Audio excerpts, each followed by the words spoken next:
es un hipopituitarismo, ¿ya? Este es el hipopituitarismo.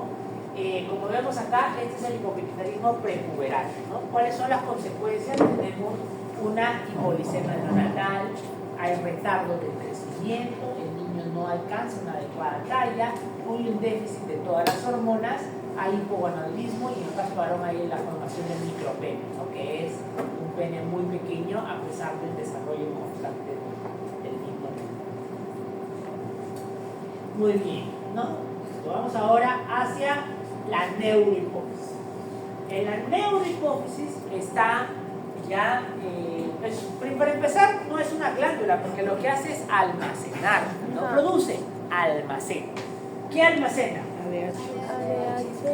ADHO, vasopresina arginina.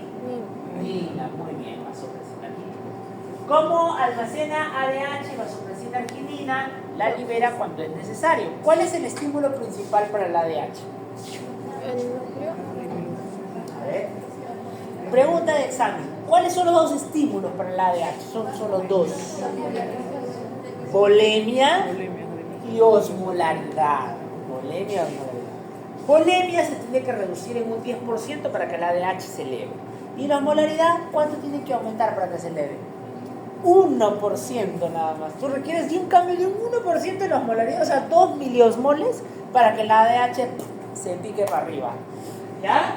Entonces, bien. Entonces, cuando yo tengo un déficit, ¿ya? O tengo una resistencia, resulta a la cual, como consecuencia de no haber ADH o de no funcionar, yo no voy a poder reabsorber adecuadamente agua por el túbulo colector. Si yo no reabsorbo agua por el túbulo colector, lo que orino es muy diluido y en grandes cantidades. ¿Cómo se llama eso? Diabetes insípida. Poliuria. La poliuria. ¿Cómo se define poliuria? Mucho Aumento de orina. Ya claro, un aumento de volumen urinario, pero ¿cuánto? Más de 3 litros en una persona que quiere por lo menos de 2.000. Porque, por ejemplo, si yo todo el día tomo 3, 4 litros de agua, doctor, ¿tengo poliuria? No tienes poliuria. ¿Por qué? Porque es normal, que tu riñón está funcionando normal. Tú le aportas 3 litros, es normal que eliminas 3 litros, o 2.900 o 700. ¿No? Pero si tú tomas menos de 1 litro y estás orinando 2 litros, eso no es normal. ¿Por qué? Se supone que el riñón debería poder gobernar la misma cantidad que entra y sale, ¿no? Entonces eso es poliuria, más de 3 litros en un día. Ok, ¿por qué le llamamos diabetes? Ya no, en realidad ya ahora actualmente no le llamamos diabetes, ¿no? Diabetes le siguen llamando, diabetes insípida le siguen llamando los viejitos. ¿Cómo? Ellos le siguen llamando así. Su nombre real se llama los desórdenes del eje vasopresina arginina. Antes le llamaban diabetes, ¿por qué? Porque en la época de Galeno, cuando tú querías diagnosticar, te podías confundir con la otra causa de poliuria. Hay otra enfermedad que causa poliuria. ¿Quién es? La diabetes mellitus. La diabetes mellitus, antes, en pacientes con glicemias muy elevadas, provocaban poliuria, polidipsia.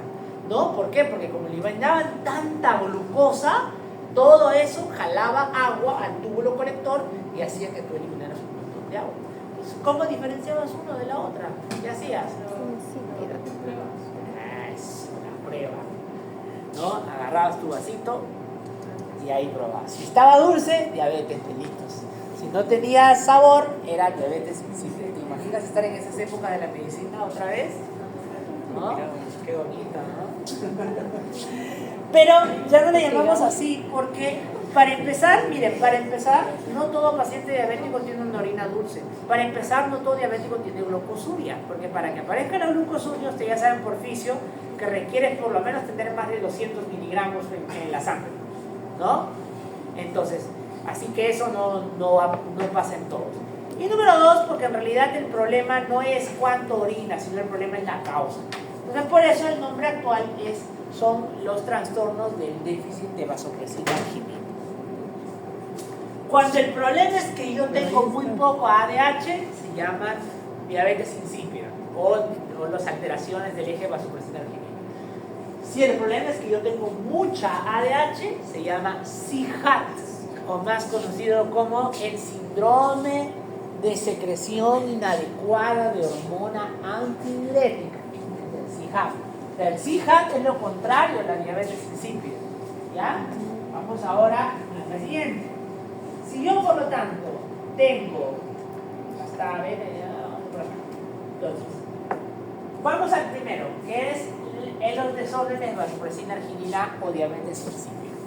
Ahí hay dos causas.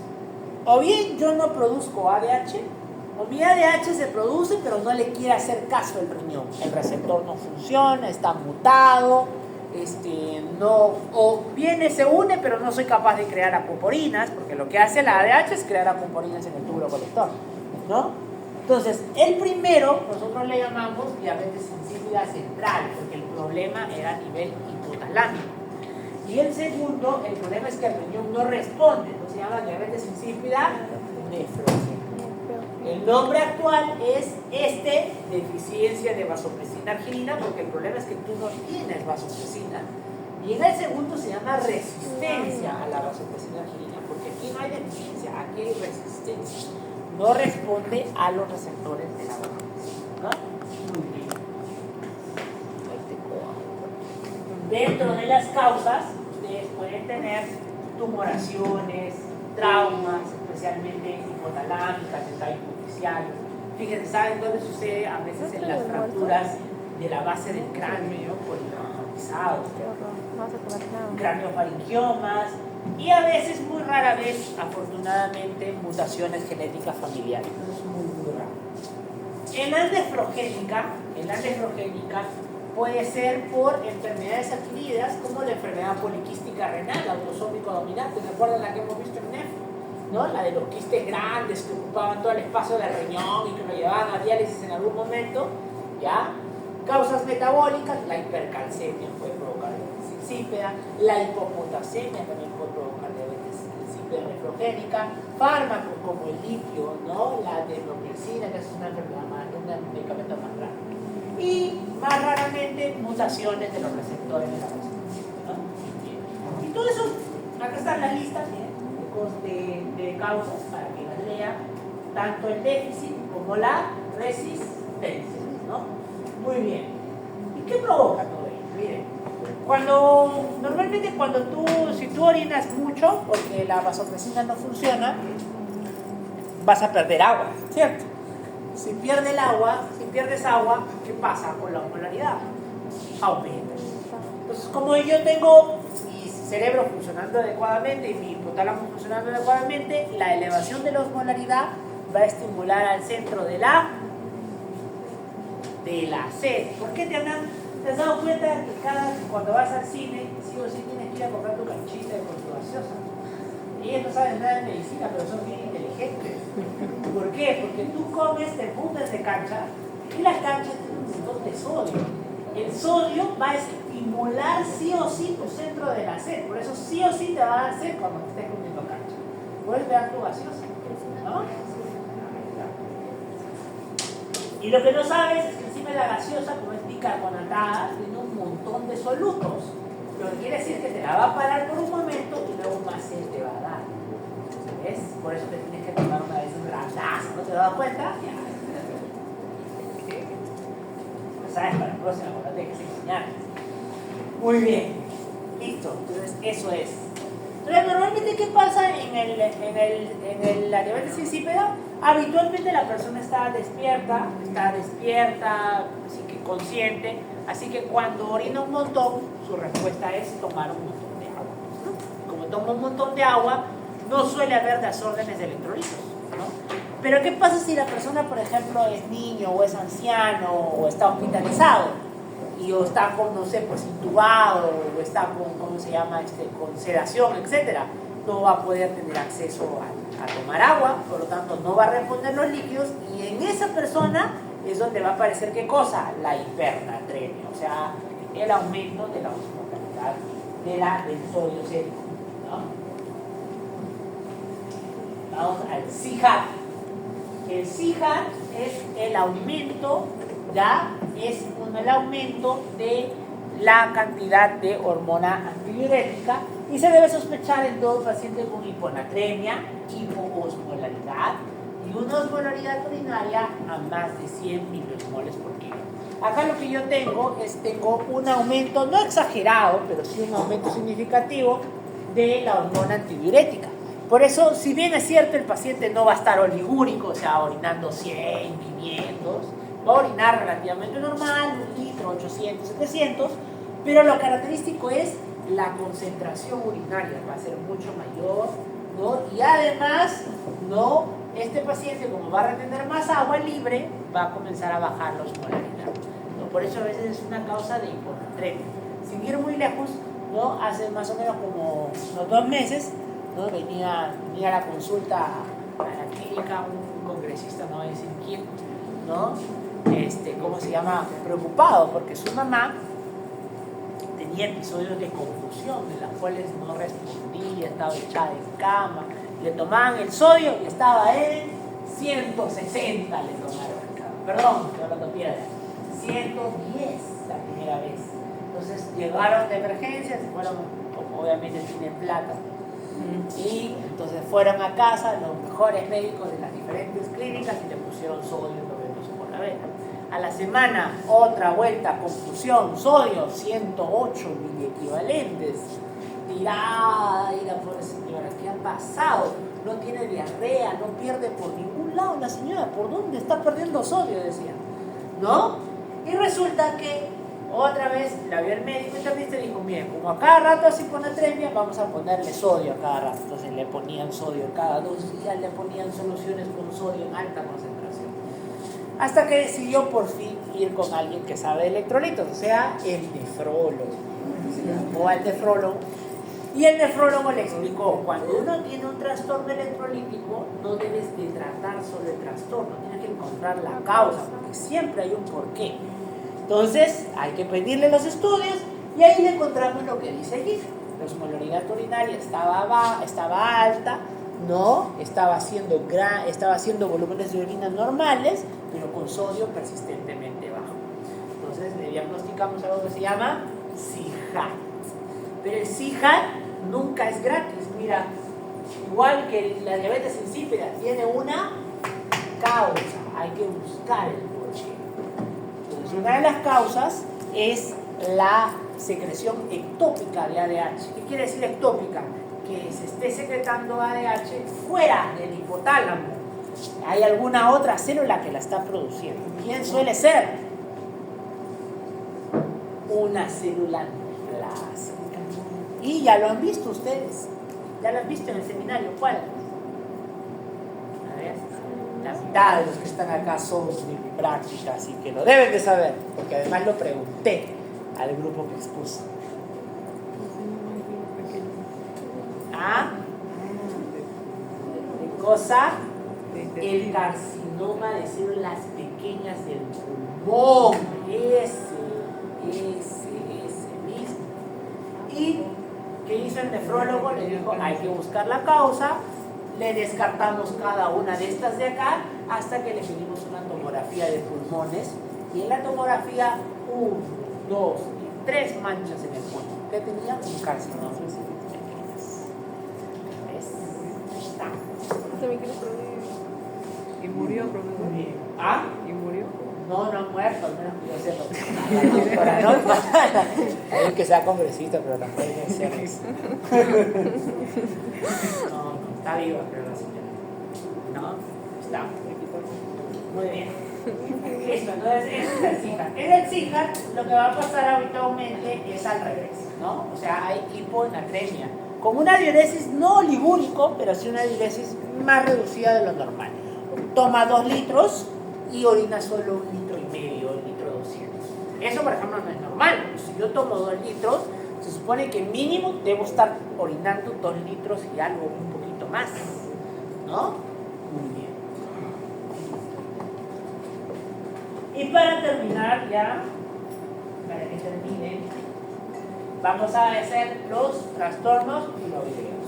Para recordar rapidito las funciones de la tiroides, ¿no? Primero que nada, a nivel del corazón son cronotrópicos e inotrópicos positivos, es decir, aumentan la fuerza de contractibilidad, pero también aumentan el número de contracciones por minuto, ¿no? A nivel adiposo, estimulan estimula la lipólisis, o sea, hace que se rompan células adipositantes y que utilicemos al colesterol y a los lípidos como fuente de energía, por eso es que baja de peso, ¿no? El hueso promueve el crecimiento y desarrollo esquelético, y algo muy importante que a veces se nos olvida, que es a nivel del sistema nervioso central, ¿no? Estimula a las células de la corteza, ¿no? Lo mantiene despierto, y en el niño y en el feto es muy importante porque la hormona tiroidea es la que favorece el crecimiento y desarrollo de las neuronas.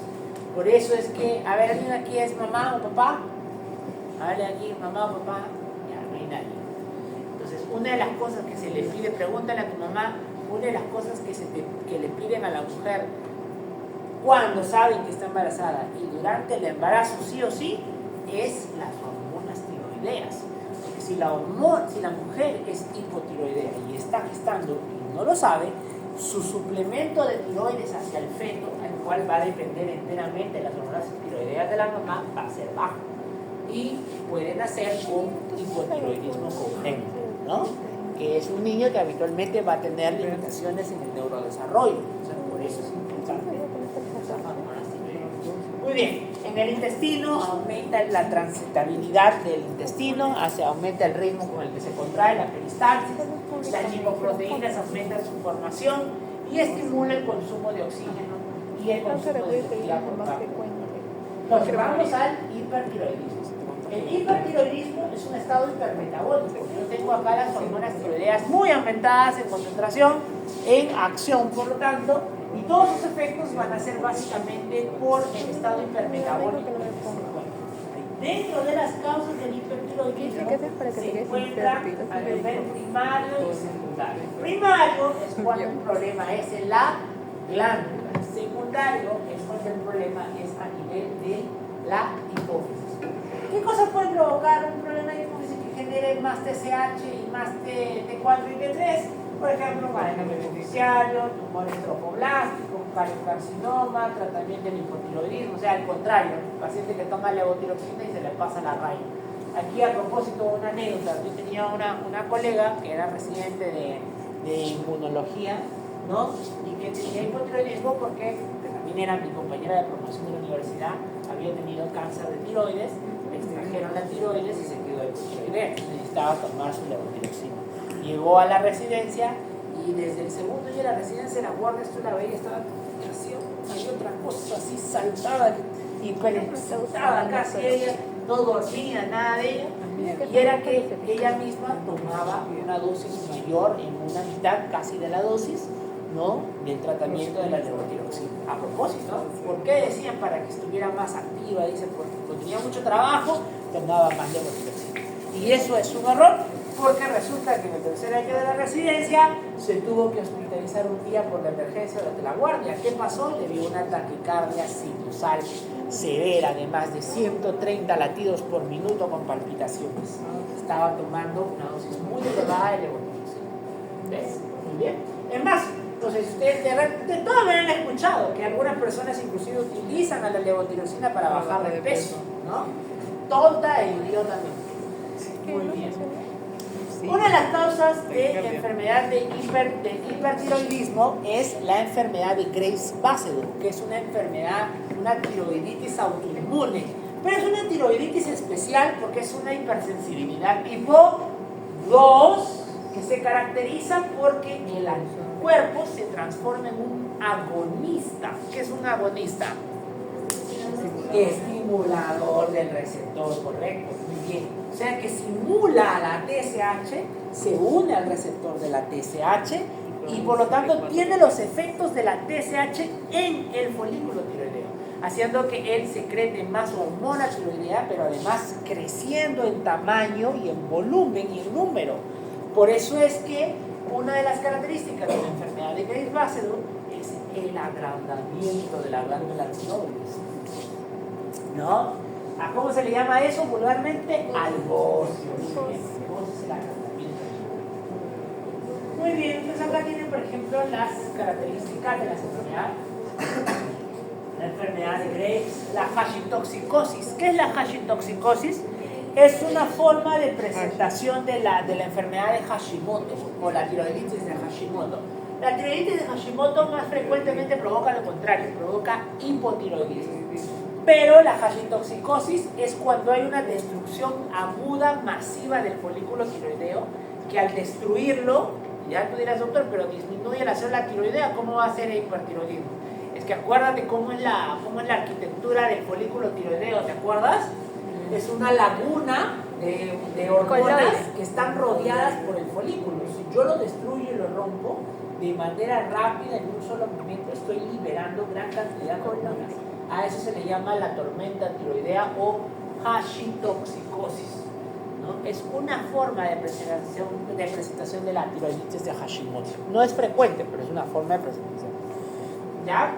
Hay otras enfermedades autónomas, por ejemplo, adenoma de tiroides, enfermedad en bocio nodular, ¿no?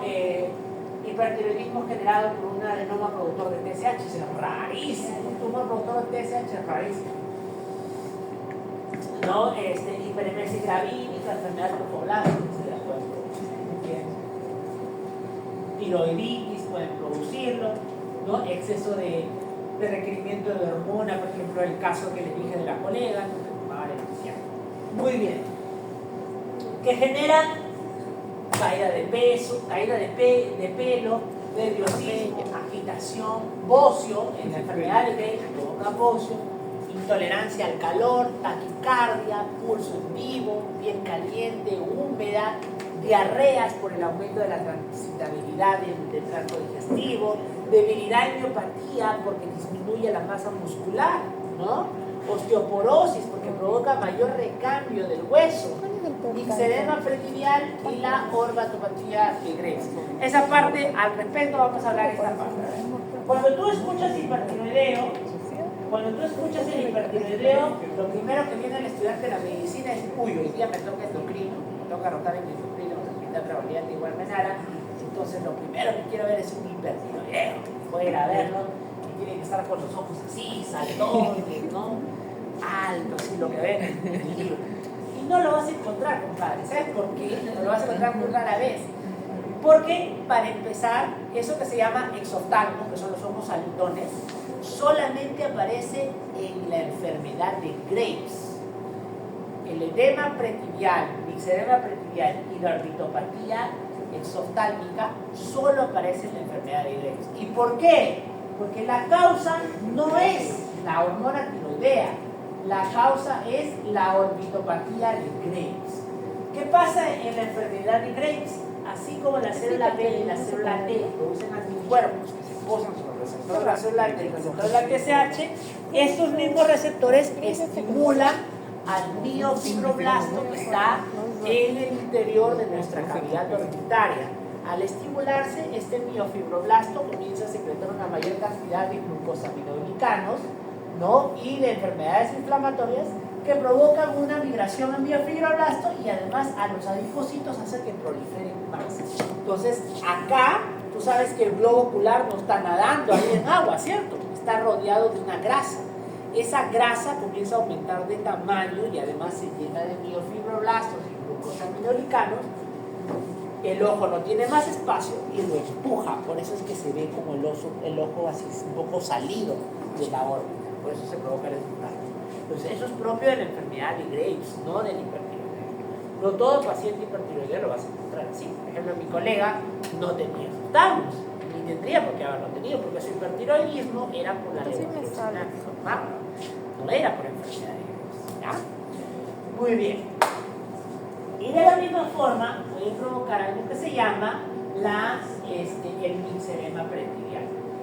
Así como los fibroblastos se estimulan por citoquinas en el ojo, también lo hacen en la piel. Y entonces en la piel le comienza a aparecer como un edema frío, ¿no? Duro, que se produce porque el miofibroblasto comienza a secretar estos glucosaminoglicanos a nivel de la piel.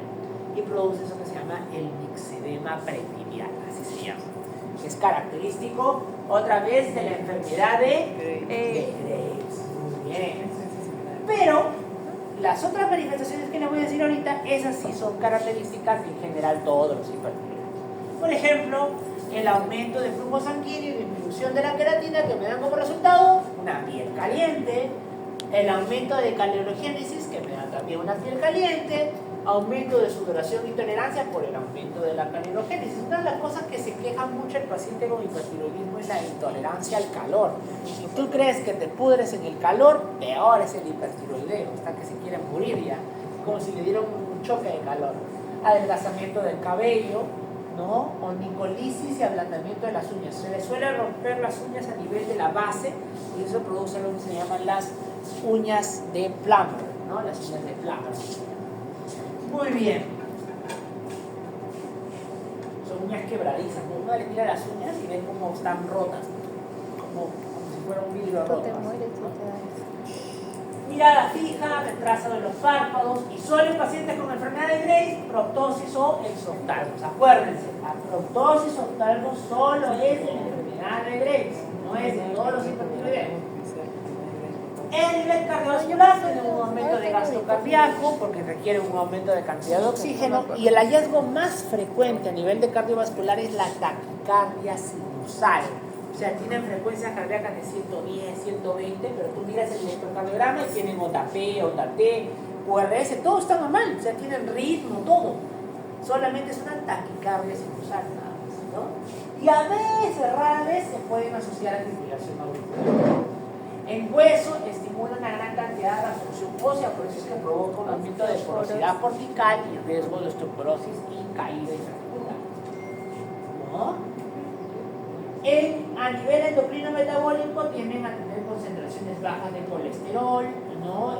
Lipoproteínas, ¿no? Una mayor sensibilidad a la glucosa, una mayor sensibilidad a la glucosa, ¿no? Y niveles disminuidos de la globulina transportadora de cortisol, por eso se puede tener cortisol en cantidades significativas, ¿no? Respiratorio. Tienen varias cosas, entre ellos un mayor consumo de oxígeno, así que suelen hiperventilar un poco más, pero a la vez no es tanto porque como tienen una masa muscular disminuida, porque la hormona provoca catabólisis a nivel del músculo, los músculos respiratorios se agotan más rápido, entonces tienden a hacer un agotamiento y una debilidad durante la respiración forzada, ¿no? A veces pueden llegar a tener un bocio tan grande, porque la enfermedad de Graves sobre todo provoca un bozo grande que puede provocar a veces una obstrucción de la tráquea, ¿no? Muy bien. Les dije que aumentaba la resistencia vascular periférica, por eso aumenta la presión arterial sistólica. Gastrointestinal, ¿qué hace? Aumenta el tránsito intestinal. Por eso estos pacientes sufren de vómitos, diarrea, van a hacer a cada rato al baño, aún con cantidades muy pequeñas, ¿no? Neuropsiquiátricos. La enfermedad, la hormona tiroidea actúa a nivel cortical, específico en la corteza prefrontal, y por eso puede llegar a cambiar el comportamiento. El paciente está agitado todo el tiempo, quiere hacer algo, ¿no? Está hiperactivo y a veces puede tener inclusive episodios de ansiedad, de inquietud, de irritabilidad, ¿no? Muy bien, ese es el hipertiroidismo. Miren, ahí está el clásico exoftalmo de la enfermedad de Graves, ¿no? Y ahora vamos al más conocido, que es el hipotiroidismo. Y el hipotiroidismo se produce porque hay una disminución de los niveles de T3 y T4, ¿no? Generalmente puede ser o central o periférico. ¿Cuándo se le llama periférico? Cuando el problema es la tiroides. Y central cuando el problema es o hipotálamo o hipófisis. También le puedes dividir en primario, secundario y terciario. Primario, tiroides. Secundario, hipófisis. Terciario, hipotálamo. Y además hay una variante que se llama el hipotiroidismo central transitorio. ¿Cuándo sucede eso? Por ejemplo, después de la enfermedad de un estado hipertiroideo en el cual hay demasiada cantidad de TSH que bloquea la T3 y T4, por lo tanto eso provoca un hipotiroidismo transitorio. Eso es muy raro. Vamos dentro de las causas. Vamos a lo más raro. Terciario, rarísimo. Tendría que ser una patología de hipotálamo que infiltre el hipotálamo, justo lesiones a las células que estimulan a las tirotropas, ¿no? Para producir un daño a nivel de... Generalmente se asocia no solo a daño de tirotropas, sino a todas las otras hormonas. Igual en el caso de acá, ¿no? El síndrome de Sheehan, un tumor macroadenoma, ¿no? O sea, generalmente estos pacientes se asocian a hipopituitarismo, no solo hay hipotiroidismo, ¿no? Y lo más frecuente es lo primario. Y en la primaria, las causas más frecuentes dependen. En el mundo donde hay acceso adecuado al alimento, la primera causa de hipotiroidismo es la enfermedad de tiroiditis crónica autoinmune, más conocida como la tiroiditis de Hashimoto. Pero en lugares de pobreza extrema, donde el Estado no ha llegado a poder proveer a la población la adecuada dosis de yodo necesaria, la causa es el déficit de yodo. ¿Ya? El Perú ya no, porque afortunadamente pues toda nuestra sal pues por sodio solo, sal yodada. Entonces nuestros niveles de yodo suelen ser normales, ¿no? Entonces la causa más frecuente es esta. El yodo puede presentar, fíjense, acuérdense, tanto el déficit como el exceso puede producir hipotiroidismo. El primero porque obviamente la triyodotironina, la tetrayodotironina requiere de yodo para crear la hormona tiroidea. Y el segundo, gracias al efecto de Wolff-Chaikoff, que cuando yo tengo un exceso de yodo, hago una organificación del yodo de tal manera que no puede adherirse a las hormonas del T3 y T4 y por eso no puedo crear hormona tiroidea. Entonces tengo un déficit de esta hormona. Otros efectos iatrogénicos. ¿Qué significa iatrogénico? Por el médico, pues tiroidectomía, terapia con yodo radioactivo, radioterapias a nivel de cuello, cánceres de linfoma de cuello, ¿no? De tránsito, ¿no? Drogas o enfermedades infiltrativas. Miren, acá están las drogas que pueden producirlo: inhibición de la síntesis y liberación de hormona tiroidea, tironina, litio, no solo para que lo conozcan. Nadie va a ser tan la gente como para preguntarles ¿cuál de las siguientes drogas es la productora? No, nadie. ¿Y las endocrinas a pasar? No, las endocrinas sí lo saben. Pero ustedes todavía no saben. La doctora.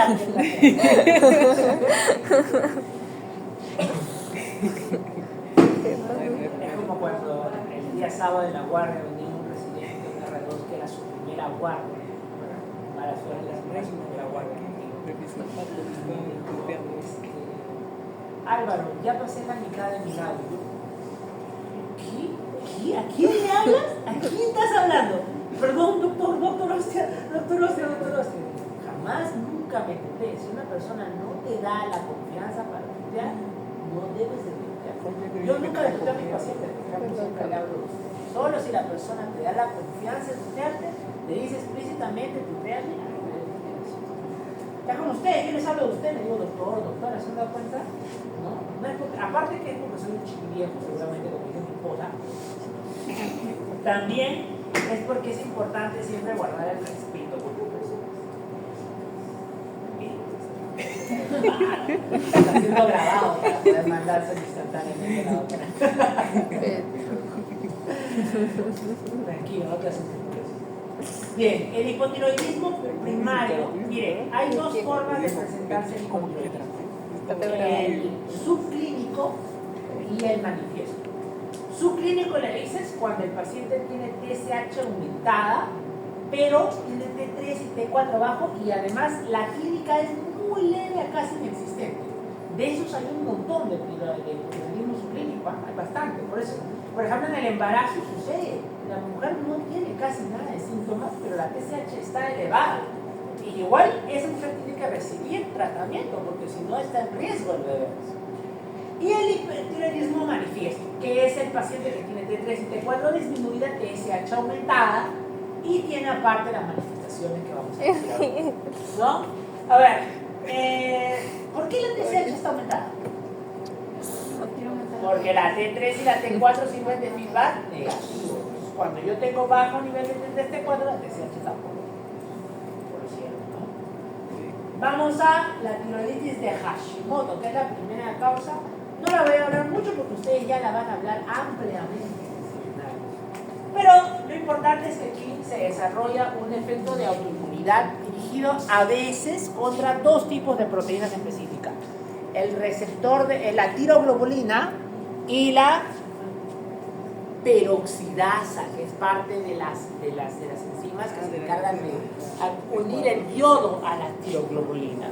Entonces, es por eso que la enfermedad de Hashimoto o la tiroiditis de Hashimoto se asocia a veces a estos anticuerpos contra la tiroglobulina o la peroxidasa, ¿no?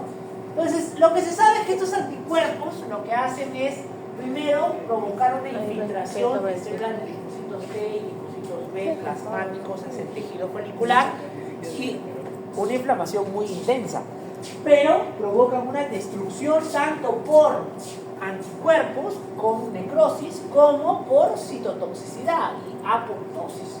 Entonces la cantidad de células foliculares que se mueren es considerable, pero se van muriendo lentamente hasta que el paciente se queda sin folículos tiroideos y se queda hipotiroideo. Es una de las causas del hipotiroidismo.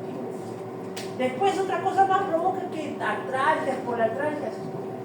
Por eso es que no suele pasar desapercibida. Bien.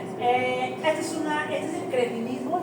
El cretino es lo que se le llamaba antes al hipotiroideo congénito, ¿no? El niño que nacía con hipotiroidismo. Y esta es una imagen bien característica, un cuadro, no me acuerdo cómo se llama el cuadro, que retrataba justo el retraso mental característico del paciente con cretinismo o hipotiroidismo congénito.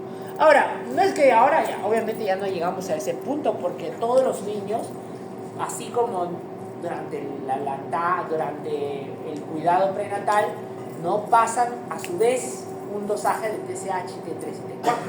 Porque si por algún motivo ya la mujer nunca pisó un establecimiento de salud, le tocó el peor médico de la historia que nunca le hizo el dosaje de hormonas tiroideas, ¿no? Aún así estamos en algo a tiempo de poder encontrarlo. Si recién nacido lo encontramos que tiene los niveles de TSH que elevamos, ¿no?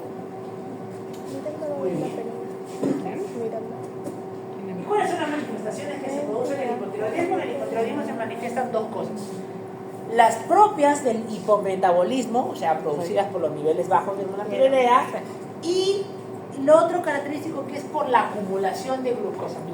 Fíjense, no se sabe muy bien la fisiopatología, ¿ya? Y esto lo he buscado en varios artículos en otras veces, ¿no? Los artículos digamos, que más hablan de esto son del 1980 y tantos, ¿no?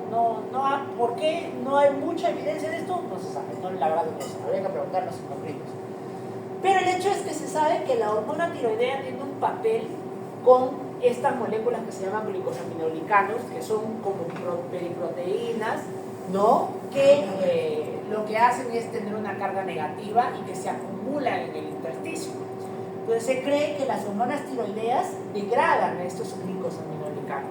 Entonces cuando hay un hipotiroidismo, la degradación de estos está disminuida y estos se suelen acumular en algunas partes del tejido.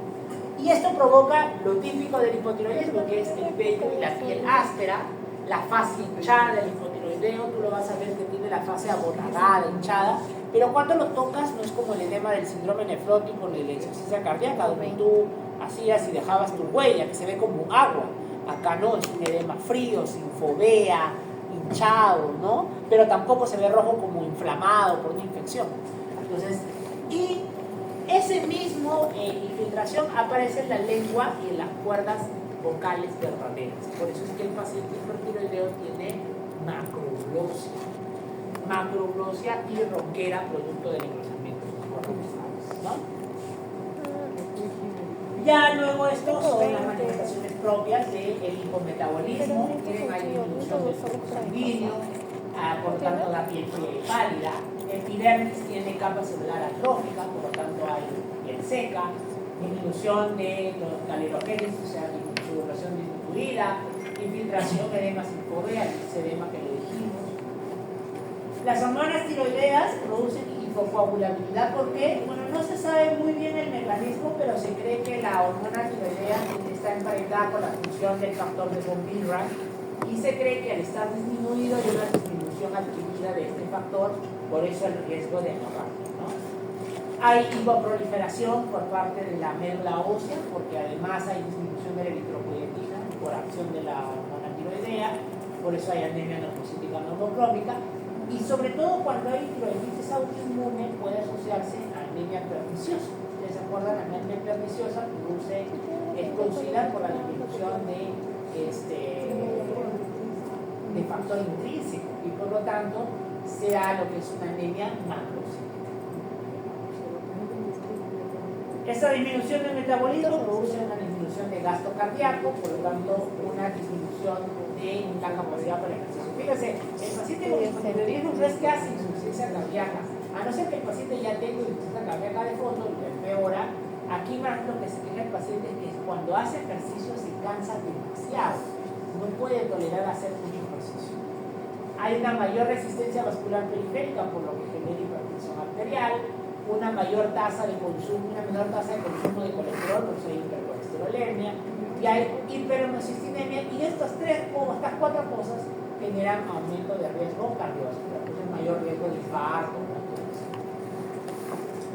A nivel reproductivo, lo importante es que la TRH aumenta producto del hipotiroidismo primario, pero la TRH es un factor inhibitorio para los pulsos de la GnRH y encima también estimula a la prolactina. Entonces, si yo aumento prolactina y disminuyo los pulsos de GnRH, estoy teniendo demora en la respuesta del LH, lo que significa que la mujer va a tener menos progestaje en los estrógenos. Una de las cosas de las que se queja es de amenorrea y de problemas de la fertilidad. El paciente con hipotiroidismo tiene problemas de fertilidad y de libido producto de estas cosas. De la misma forma, también una reducción de la respuesta pulmonar a la hipoxia, así por ventilación. Entonces esto produce fatiga, sueño, disminución de la capacidad de ejercicio. Y la macroglosia, que hemos dicho, produce apnea del sueño. ¿Por qué? Porque el agrandamiento provoca que se vaya hacia atrás y haya obstrucción parcial durante el dormir. Se queja de que en periodos de que no refiere. Síndrome de apnea del sueño. Y otra manifestación es el aumento de la motilidad gástrico-intestinal, te da estreñimiento e hígado, no todo lo contrario al hipertiroidismo, que da diarrea. A nivel cognitivo, se cree que la disminución del flujo sanguíneo producido por la disminución hormonal tiroidea provoca deterioro cognitivo. Entonces, ¿qué se queja el paciente con hipotiroidismo? El envejecimiento para el pensamiento, no se puede concentrar, disminución de la memoria a corto plazo. Hay algunos acá parecen que tienen que usar la armada tiroidea porque están ahí. Se duerme, ¿no? Infiltración mucinosa, bien. ¿Se acuerdan cómo había infiltración de glucosaminoglicanos en la piel? Ya, también hay en el perineuro. Por eso es que tanto en el hiper como en el hipotiroidismo puede haber síndrome de fiebre carpiana. Porque se infiltra esa mucina en el perineuro del nervio mediano y hay síndrome de fiebre carpiana.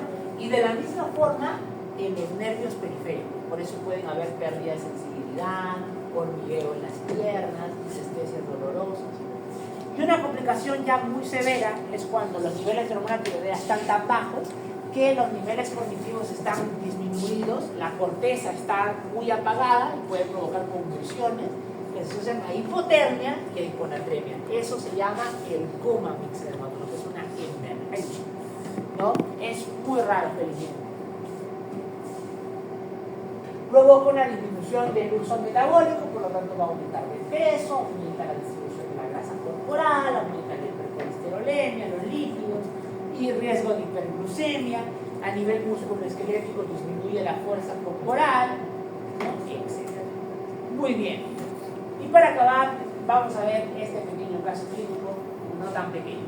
¿Qué dice? Mujer de 37 años de edad, con antecedentes de último parto hace 11 años.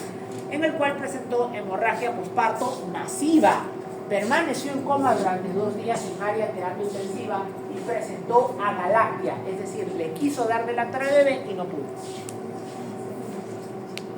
Muy bien, cesó su menstruación a los 29 años, fíjense, a los 29 años, ¿no?